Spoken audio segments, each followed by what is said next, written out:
The Institute for Faith and Freedom at Grove City College presents Liberty Mail with the Student Fellows of Faith and Freedom.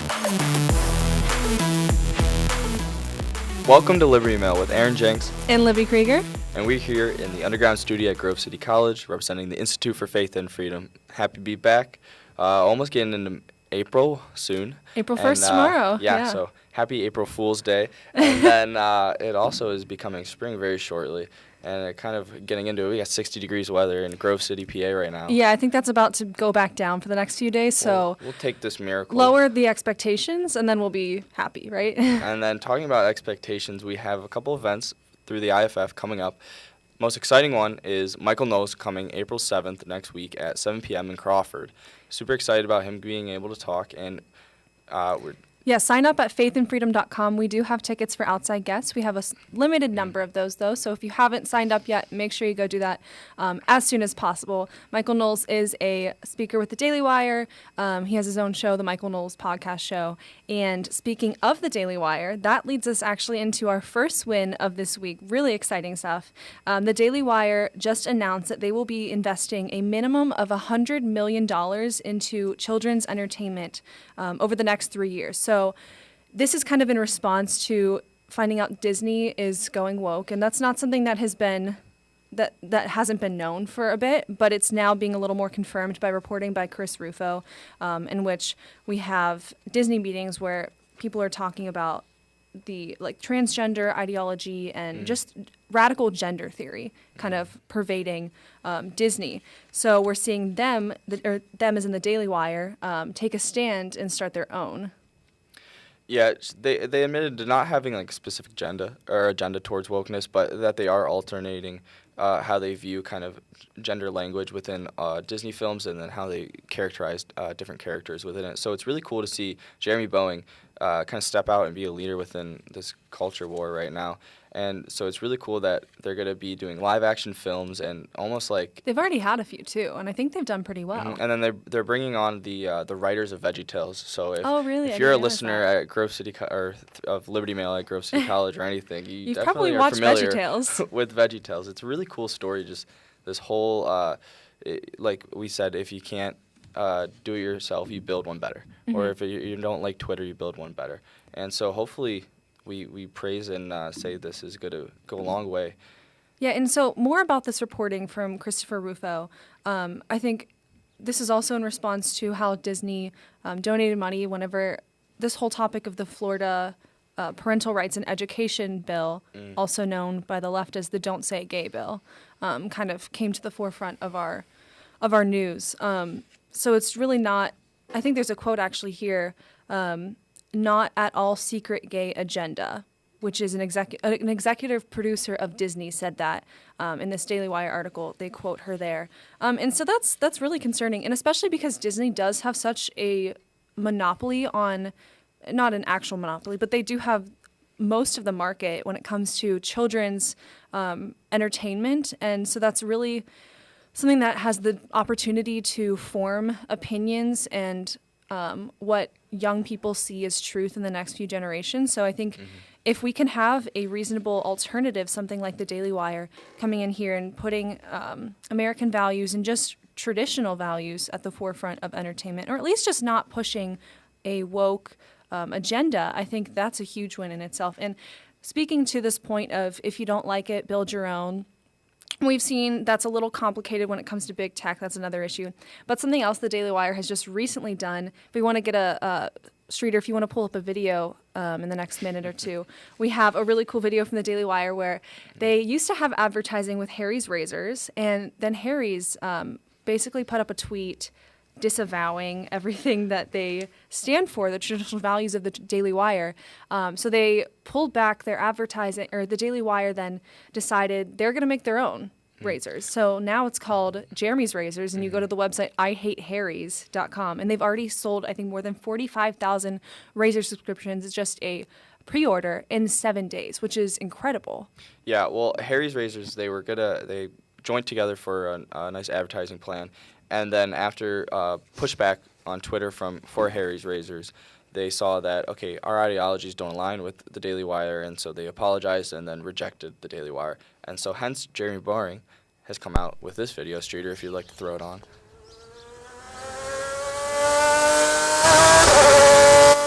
It's quite the theatric, honestly. You don't forget it once you've seen it. Me and my friends like this. It's good. Do you remember when there were 2 genders and only 1.5 of them had to shave their mustaches? Oh, hi. I'm Jeremy Boring, CEO and God King of the Daily Wire. Harry's Razors used to advertise on our shows. They're a great product, and we were happy to do it. That's before some peon who works for me went and said that boys are boys and girls are girls. And that was just too much for Harry's. How controversial. They condemned our views. Views held by millions of Americans and virtually every human who's walked the planet until about 15 minutes ago as inexcusable. And they dropped their ads from our network because of what they called values misalignment. And there's a controversy. You're damn right our values are misaligned. And it's not just Harry's either. Gillette razors used to be the best a man could get. Then they decided that men are too toxic.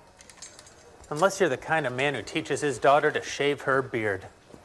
If that makes sense to you, keep buying Gillette. That's quite the diss. But if you've had enough of the woke bullshit, and you're tired of paying companies like Harry's and Gillette to hate you,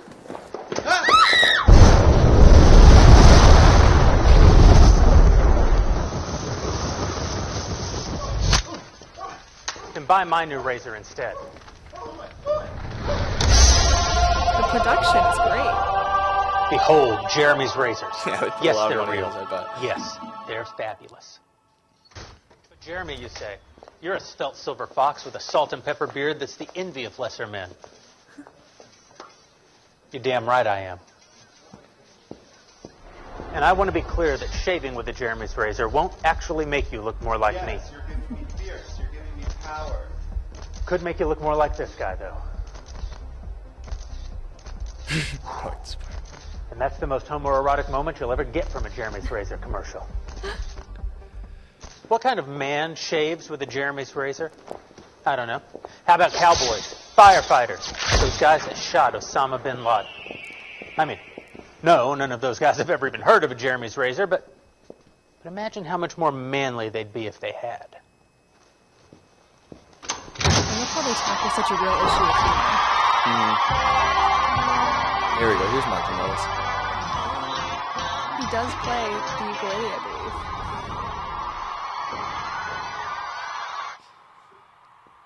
Right now, you're probably wondering if this whole thing is a joke.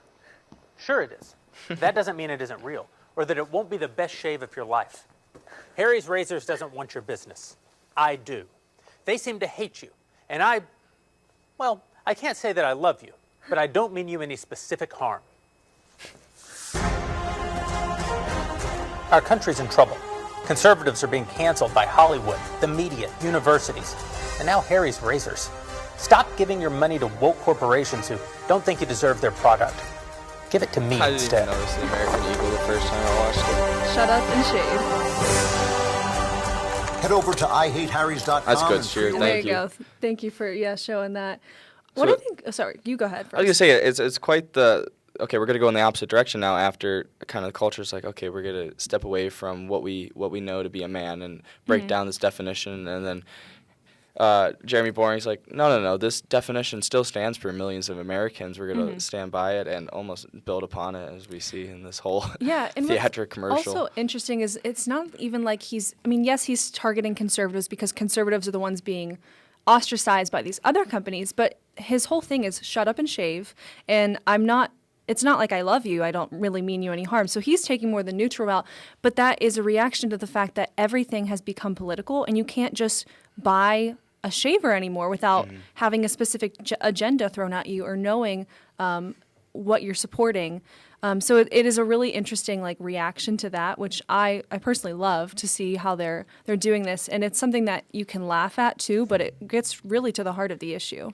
Yeah, it's definitely a punchback, and he's definitely making his statement bold, and it's not. It's clear. It's not like, okay, we're gonna hide our values or anything, and he's putting it on the forefront, and hopefully it will sell. And then they already said, or we said that they pre-sold 45,000 razors in 7 days. which is absurd. And then I know their Twitter accounts already surpassed Jeremy's razors. Jeremy's surpassed Harry's. There we go. Yeah, very which close. It's crazy though. I love to see this, and I'm excited to see what more the Daily Wire comes up with. In a sense, it's kind of like the counterculture now, and they're like the ones really leading this charge, taking into entertainment, and that's something that we've talked about before. When you look at something like cultural Marxism, the way that they infiltrate the institution, so like entertainment, Hollywood, you see like the Hollywood 10, and back in that day, and then you have the schools and many different facets in which Marxism has pervaded those institutions. And so what we need to see is more conservative or traditional grounds being taken back in these institutions. So I think it's great that they're getting involved, and they're not just saying, that's the free market, like we'll let that happen. No, they're actually like taking a stand and doing something to offer an alternative. They're diving into all sections of the economy. They got their own media services, like you said. Michael Knowles does podcasts. They do video subscriptions. Ben Shapiro, Andrew Klavan, Matt Walsh, all of them. And then this, unless you have anything to say, this definitely leads into the second one. Yeah, go for it. So Elon Musk is giving serious thought to building a Twitter rival. So as we just said, there's a need for platforms that are separate from what we have right now, because it's kind of just an echo chamber of, okay, we're going to have a leftist narrative. And so Musk is giving serious thought. He put a poll up on his Twitter feed, and he asked if his followers believed that Twitter was failing to provide a free speech platform. And I forget what the percentages was, but it was overwhelmingly that Twitter was failing. Yeah. And so he said, okay, maybe I should do something about this.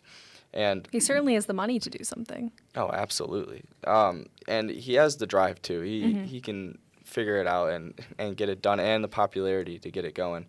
And the reason that we bring this up specifically for Twitter is that recently YouTube and then Connection, also Twitter, was taking down CPAC content for violating election integrity policy. And so time and again, and we can attest to this in a little, but when you get this ad block, when you get this notification that says, okay, you've violated the election integrity policy, which I think Liberty Mail here we have like once or twice. Yeah, but who defines that? They don't give you a specific word that you use. They don't say, okay, it was this like 20-second clip. Yeah, they flag the whole video, and then if you reach out to them, they give you no help. It's a frustrating process. Yeah. And I know the leaders of CPAC and some representatives were also frustrated.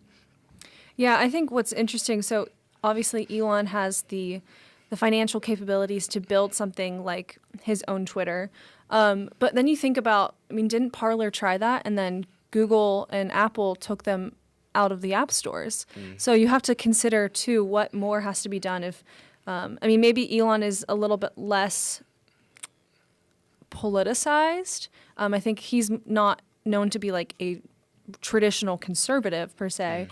So maybe he would have a little better luck getting by those in the way that Parler didn't. But there's still so much tremendous power located in like Google and Apple for hosting all these different apps that you still have to consider what that would actually look like if he were to build his own. Yeah, I think that smear campaign against Musk would look a lot differently than it would what we saw with Parler, because, okay, there's a lot of pressure that gets built up that leads to Google taking it out of the Google Play Store or Apple taking it out of the App Store. And so Musk is, like you said, less politicized, and I think he understands that if he were to build a platform, his main mantra is like, okay, I just want a platform and a public square, he says in his tweet, that provides free speech. And so when he takes it to that next step, I really hope he does. I think the smear campaign, like I said, is going to be a lot different. Maybe we'll see him on Joe Rogan and getting attached to his name. I also think he's in a better position to, let's say if Apple, Google did kind of attack his new platform, he resonates a lot more with not just conservatives, but some moderates and other people who just respect him as a businessman.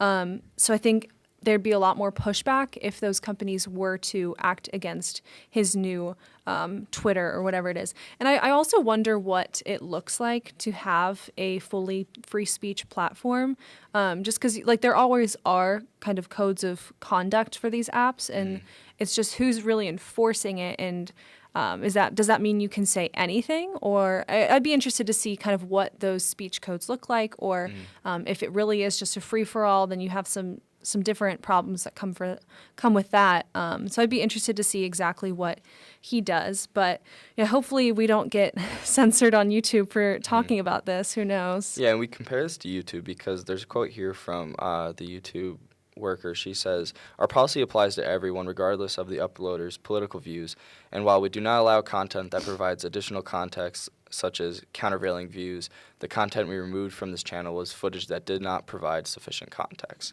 And that was YouTube Policy Communications Manager Ivy Choi, just for context. And all we want, or like if Musk was to take this in a step, be like, okay, provide a detailed, minute 2:30 to minute 3:29. That is very, that just added evidence helps the rational mind just be at ease. Yeah. And it's like, okay, this is not a biased opinion of what is this? Taking down content. Yeah. Well, I'll push back on you a little bit on that. I mean, is that really what we want? Do we want just for them to tell us where it went wrong? Because, I mean, that's great to give us a little more context so we know what to avoid maybe in the future, but we're still having to avoid those things. And so it really doesn't make all that much better if we're just given the specific times. I understand what you're saying, but I think we do want more than that in the sense of a dominant political belief in the United States, conservatism, which is about like half of the U.S., maybe a little less. That should not be something that is censored. I don't care who's in power. Half of the United States belief should not be something that is, quote, like terrorism or extremism. Yeah, we definitely want a little bit more, but specifically with what we have right now, like Twitter or YouTube, we want the goalpost to stay because it's constantly moving. I think I've used this kind of imagery before, is that, and even politicized content creators on YouTube understand this, and they get frustrated about this, is that Google will say that the rules are this, and then a couple videos come out and they censor them and they demonetize them and take down their videos, and then the goalpost moves. Yeah. And now you can't say this couple words, or you can't talk about this topic because it's a hot cultural topic. And so that's like the first step almost. And then until we have another creator or a mass reform, then we're not good. We need these small steps to kind of build forward. Yeah, that's true. Kind of the incremental approach of just doing what we can while we have power, or doing what we can just to get a little better along the way. So do we know if there's any remedy for CPAC specifically, or YouTube is standing by their decision to take those down? YouTube's standing by their decisions. Right now, if you want to find those videos, you can go to cpac.com. But I know Matt Schlapp told the Washington Examiner that the organization noticed that their content had been taken down a few days earlier, and then the removal of all Trump's speeches got removed, in addition to the large video that specifically is being mentioned in this article from The Hill. And it's just funny that, okay, we saw, I can't remember the interviewer, but someone interviewed Donald Trump recently, and it was up for like 2 days and then it got taken down. And it's crazy to think that a former president is being censored. And like, imagine if you just one day everyone, or like all these platforms started removing everything that Barack Obama was in, former President Barack Obama. Like, that would just be something we couldn't even fathom, but we're seeing it happen to the 45th president. So that's something that's certainly concerning if you're for free speech, or whatever your opinion on that is. It still should be kind of concerning. Absolutely, yeah.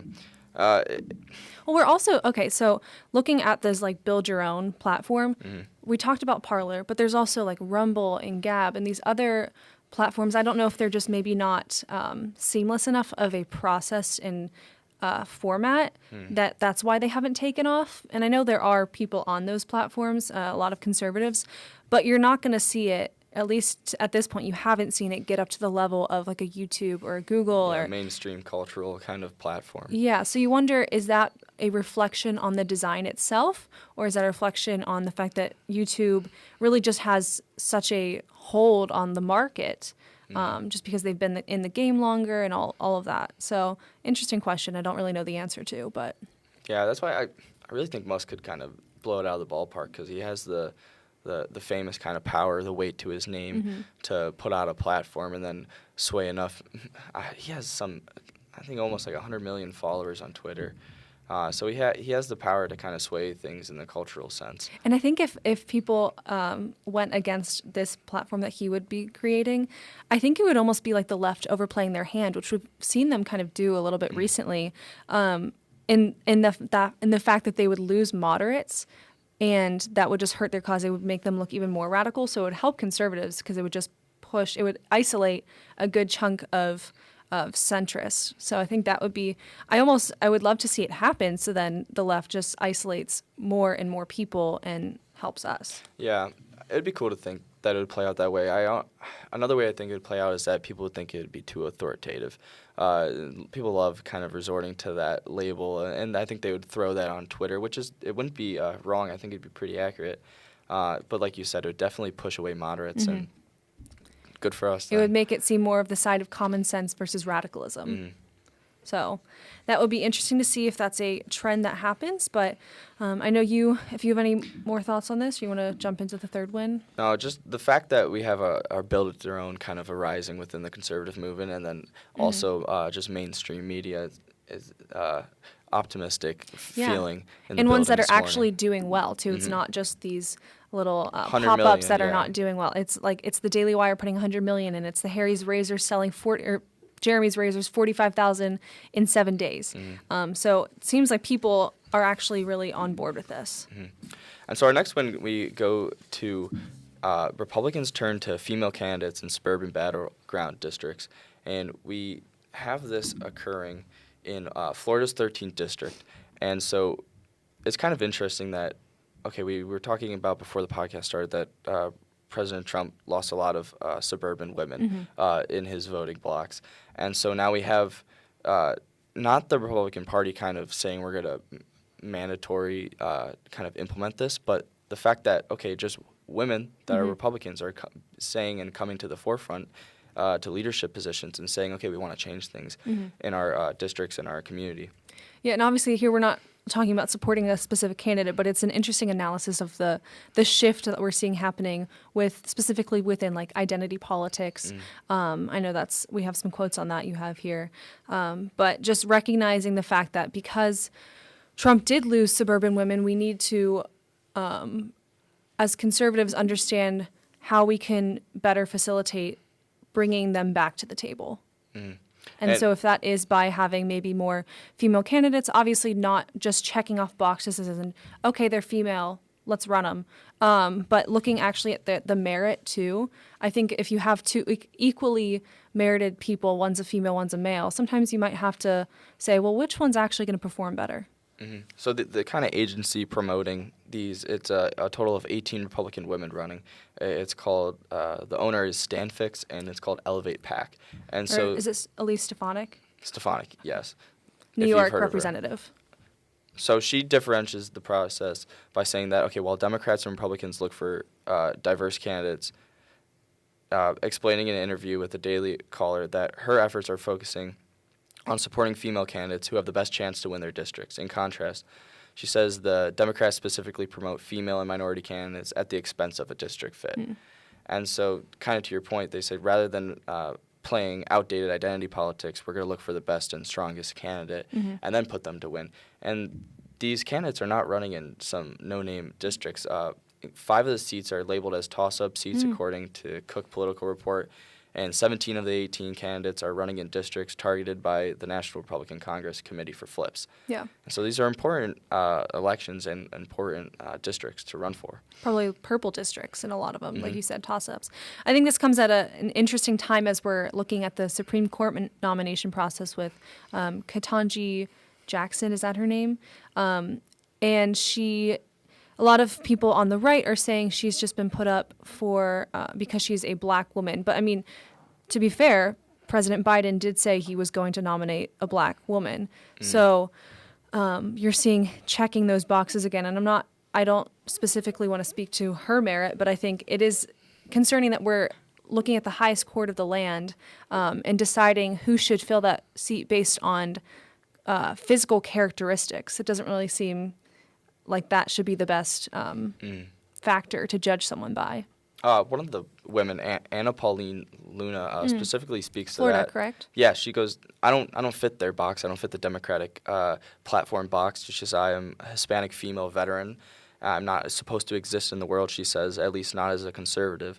And so when I talk about my upbringing and experience and how these progressive policies actually did nothing for me when I grew up in a welfare system, it just goes against the complete narrative, she states. Yeah, it's interesting. She's completely defying what she's supposed to as a Latina woman who you'd consider, who the left would usually probably put in their camp. You're seeing her come out as conservative. And I think there's a lot more like her who just maybe are fearful or not really sure the reaction they'll get if they come out as a minority conservative.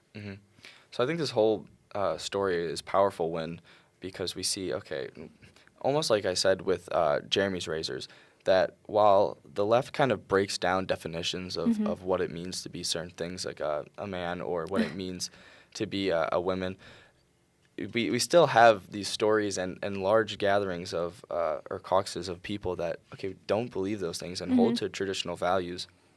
And so when large amounts of Republican women storm the battlefront of the polls, it's great. Yeah, and I think that just the whole broader perspective that I have is just seeing the left really overplay their hand. And I think you can see that with the YouTube conversation we had with the Jeremy's razors, all of that, but also with the transgender swimmer that we talked about last week. It's becoming so radical that everyday Americans who maybe used to be a little to the left or more centrist are now saying, this is not what I voted for. This is not what I thought I was supporting. And so you're seeing them kind of feel a little bit more in the middle. And I think that's going to move them to the right in the end, because it's going to become radical versus common sense at the end of the day. And so I think that is a win for conservatives if we can frame it in the sense of common sense. I think that's a good thing. I definitely understand your point. I think it's more of a understanding that, like, whether it's your personal beliefs or your values just don't align.